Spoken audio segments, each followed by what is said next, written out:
Okay, welcome to the States of Matter review. Just going to quickly run through these. Three main states of matter, as I'm sure you're aware by now, are solid, liquid, and gas. The fourth state of matter is plasma, which is an excited state of gas, most familiar to us in our day-to-day lives in plasma TVs. And also the sun. All stars are made of plasma. That's probably should be the most familiar way you think about it. But of course, the sun is not very familiar to us in person, but just this big giant thing that provides light and heat. On to the three more common ones.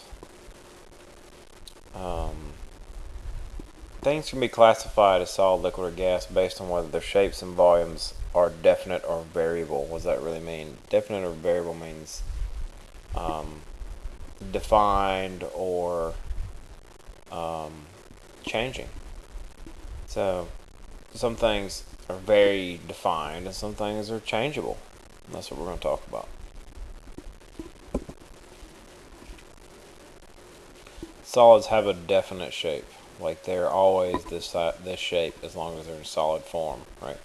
A brick is this shape when it's in solid form. It has definite volume, right? You can easily calculate this in multiple ways, right? Dropping it into a graduated cylinder, or you can multiply length times width times height, giving you the volume of that. It's very definite. The particles are arranged close together. They have some type of orderly arrangement. The fact that they're close together is what makes them solid. When molecules are not as close together, then they're another state.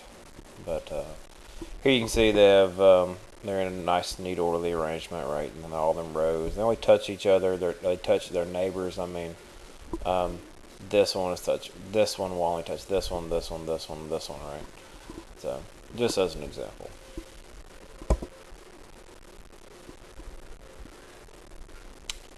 Vibrates. The particles vibrate around fixed locations, which mean they really don't move, right? So these are vibrating here all the time, of course, when they're vibrating around their location that they are at that moment.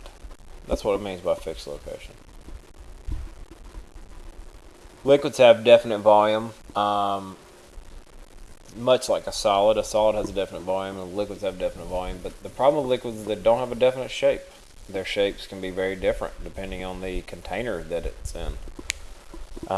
Here you can see the same amount of liquid in this beaker on the left as the same amount of liquid in this test tube. Looks very different because liquids take the shape of their container.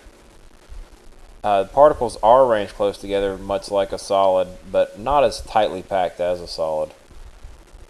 You can kind of, if you were to jump through these molecules, you would be able to splash through them or kind of cut through them. Particles do not have an orderly arrangement. They'll kind of flow around and just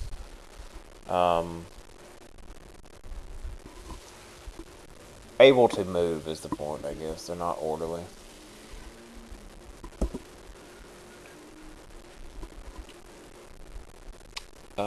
Let's see. Flow to new locations. Let's go. And gases. Gases don't have a definite volume, and they don't have a definite shape. So if you remember, the liquids didn't have a definite shape, but they did have a definite volume. Well, now we have gases that have neither a definite volume or definite shape. So they're both variable, which means they can change, right? They can change the volume, and change the shape. A balloon is a good example of this. The shape of the air is captured in the shape of how elastic the rubber in the balloon is. So it takes shape and volume of their container, right? This thing will hold as a billion air particles or something. And imagine if it'll hold anywhere from 1 to a billion, but if it holds like 1,000,000,001, then it may pop. They range far apart because they're just flowing around all the time, just very excited. And they just can't hide it. Here we see fog, which is water vapor. Water vapor is obviously a gas. It's a nebula, which is a space, basically a collection of gas in space. I spoke about these in class, if you'll remember. Very pretty. But it's, again, evidence that gas is out there. It has mass. This is not just some kind of invisible stuff that we just breathe. Smoke is a good example of invisible gas, if you will. It's gas in visible form. It's kind of hard to think about the oxygen you breathe being a gas because you can't see it. Let's get past this. The kinetic theory of matter is basically states that all matter is in constant motion. Even the molecules in a solid are always vibrating somewhat.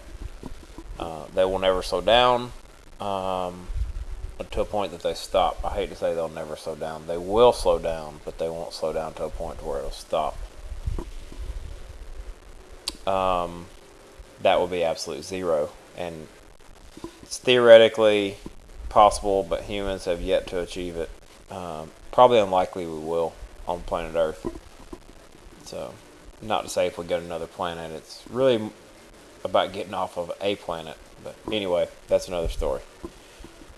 So kinetic energy is the energy of motion. I'm sure you remember kinetic energy and potential energy. And kinetic energy is the energy of motion. Well, these things are moving all the time, so they're therefore in motion.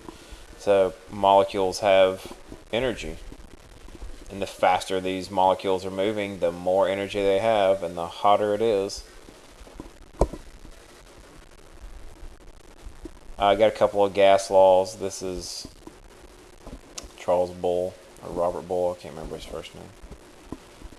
But basically, volume of a gas decreases, the pressure of the gas increases. This is why here you see the volume is kind of large. Here the volume is reduced by twice the amount. What happens? The pressure increases. This is how your bicycle tire works. Your bicycle tire is small, therefore requires not that many air particles to be in it to have a lot of pressure. What does pressure do? Well, pressure allows you to ride on your bike.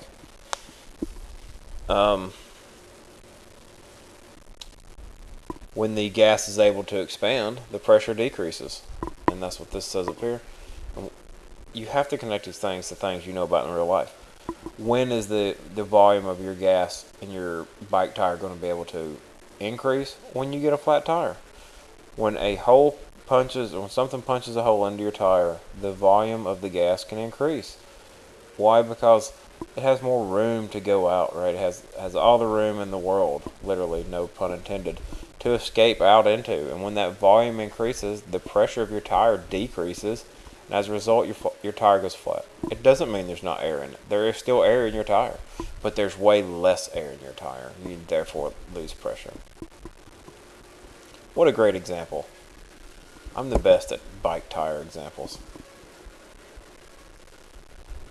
The last gas law we're going to look at, it's not the last gas law, but it's the last one we're going to look at. It's Charles's law. Temperature of a gas increases, the volume of the gas increases. This is how hot air balloons work. This is probably the coolest hot air balloon ever created. But it's how it works.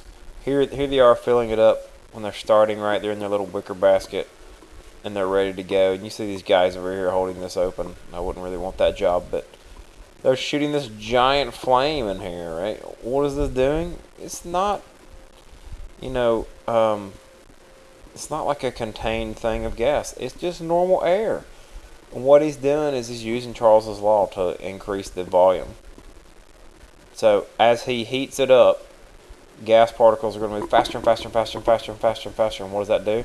It fills the volume greater. And as they're moving around fast, then that's what is increasing the volume. The particles just bouncing around, and so forth. Inverse to that, or opposite to that, the temperature of a gas decreases, the volume of the gas decreases. Why is that? Because as it's bouncing around, well, once the temperature slows down, right, what happens is this thing slows down too, right? So the molecules are starting to slow down, and as they're slowing down, the volume will decrease. Why? Because as temperature decreases, molecules will start to come together and try to start forming like a liquid, a gas into a liquid kind of thing. What does that do? Well, they start coming together, and therefore decreases. So it's Charles's law. It's why hot air balloons work. Lovely young guy over here. He's British. So anyway, I believe that is everything on the states of matter. I will see you next time, possibly in class. I don't know why this thing is gonna stop. Okay. Anyway.